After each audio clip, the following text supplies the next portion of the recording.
প্রিয় দর্শক, আসসালামু আলাইকুম। আপনারা যেখান থেকে শুনছেন প্রত্যেককে শুভেচ্ছা অভিনন্দন। দর্শক, আপনারা দেখছেন ইউটিউব চ্যানেল খবর টিভি। প্রিয় দর্শক, সারা বাংলাদেশে আওয়ামী লীগ, যুবলীগ, ছাত্রলীগের নেতারা মাঠে নেমে পড়েছে। ফলে প্রতিনিয়ত এখন সংঘাত চলছে। তবে এই সমস্ত সংঘাত বেশিরভাগই বৈষম্য বিরোধী ছাত্র আন্দোলনের নেতাদের সঙ্গে হচ্ছে।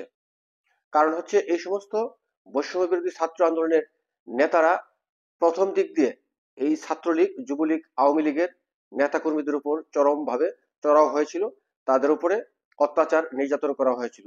অবশেষে তারা এখন ঘুরে দাঁড়াতে শুরু করেছে। প্রিয় দর্শক, আপনারা ইতিমধ্যেই জানেন, সারা বাংলাদেশেই এখন যুবলীগ, ছাত্রলীগ এবং আওয়ামী লীগের নেতাকর্মীরা বেরিয়ে গেছে। তেমন একটি ঘটনা সিলেটের কোম্পানীগঞ্জ উপজেলার যুবলীগের যুগ্ম সাধারণ সম্পাদক, তিনি আজ একজন বৈষম্য বিরোধী ছাত্র আন্দোলনের নেতাকে গুরুতরভাবে পিটিয়ে আহত করেছেন। তিনি এখন হাসপাতালে রয়েছেন। এখন তিনি মৃত্যুর সাথে প্রাণ জ্বালাচ্ছেন। আপনারা গতকালকেও দেখেছেন যে চট্টগ্রাম এমএজি স্টেডিয়ামে আপনার খেলার মধ্যেই ছাত্রলীগের নেতাকর্মীরা তারা স্লোগান দিতে শুরু করেছিলেন এবং অনেকক্ষণ তারা সেখানে স্লোগান দিয়েছেন। সারা বাংলাদেশে এখন সেটি হচ্ছে। তবে আওয়ামী লীগ, ছাত্রলীগ, যুবলীগের তাদের যে অঙ্গ সংগঠনের নেতাকর্মীরা তারা এখন সক্রিয় হয়ে উঠছে। ফলে যে কোনো সময় বাংলাদেশে বড় ধরনের সংঘাত সৃষ্টি হতে পারে। আর ইতিমধ্যে আপনারা দেখেছেন, বৈষম্য বিরোধী ছাত্র আন্দোলনের মধ্যে তাদের মধ্যে বিভিন্ন কমিটি নিয়ে, বিভিন্ন ভাগ বাটোয়ারা নিয়ে এখন তাদের দ্বন্দ্ব চরম পর্যায়ে পৌঁছেছে। গতকাল আপনারা ঢাকায় বাংলা মোটরে দেখেছেন, তাদের যে মেইন কার্যালয় বৈষম্য বিরোধী ছাত্র আন্দোলনের, সেই কার্যালয়টি কিন্তু এখন তালা দেওয়া আছে। মানে আমার কাছে মনে হচ্ছে গেল এক সপ্তাহে আমি বেশ কয়েকটা নিউজ পেলাম জাস্ট এই টপিকটার উপরে। সমন্বয়কদের প্লাস পাশাপাশি বৈষম্য বিরোধী ছাত্র আন্দোলনের যারা নেতা আছেন তাদের জন্য খুবই শনি, আমার মনে হয় যে বৃহস্পতির সাথে মিল হইয়া আপনার মানে বুধ হয়ে গেছে আর কি। আমি জানি না জ্যোতিষশাস্ত্রে কি বলে, বাট সময়টা খারাপ যাচ্ছে। দেয়ালে দেয়ালে লেখা ভেসে উঠছে, সমন্বয়ক মৃত্যুর জন্য প্রস্তুতি নাও। আর একদিকে দেখলাম ছাত্রলীগ মোটরসাইকেলে করে আইসা এক সমন্বয়কে তুলে নিয়ে মারধর করলো। এরপরে সমন্বয়করা নিজেরা মারামারি করছে, কেন্দ্রীয় অফিসে তালা, একটা অস্থিতিশীল পরিবেশ। তো এই পরিবেশটার একটা ফায়দা তো ওঠাবেই ভাই। বিশেষ করে এই বৈষম্য বিরোধী ছাত্র আন্দোলনের এই অভ্যুত্থানে সবচেয়ে বেশি ক্ষতিগ্রস্ত যারা হয়েছেন তারা কোনোভাবেই সমন্বয়কদেরকে বা বৈষম্য বিরোধী ছাত্র আন্দোলনের পোলাপাইনদেরকে পজিটিভ তারা কখনোই নিতে পারবে না। কেন? কারণ এই অভ্যুত্থানের ফলে এই যে নেতারা যারা আছেন, আওয়ামী লীগ, যুবলীগ, ছাত্রলীগ, দেশ ছাড়া, পরিবার ছাড়া, ব্যবসা প্রতিষ্ঠান ছাড়া পালাইয়া বেড়াইতে হইতেছে, নানান ধরনের হয়রানির শিকার হয়ে যাচ্ছে, মব জাস্টিস হচ্ছে। সো ঝাল তো আসে রে ভাই। তো সেই ঝালগুলাই আমরা হঠাৎ করে দেখছি মিটানো একটা পার্ট শুরু হয়ে গেছে। আজকের ঘটনা হচ্ছে সিলেটের কোম্পানীগঞ্জে। সিলেটের কোম্পানীগঞ্জ উপজেলা যুবলীগের যুগ্ম আহ্বায়ক হচ্ছেন জোয়েল আহমেদ।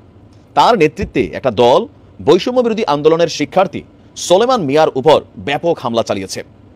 আপনার গতকালকে সন্ধ্যা 7টায় উপজেলার নোয়াগাঁও গ্রামে এই হামলার ঘটনাটি ঘটে।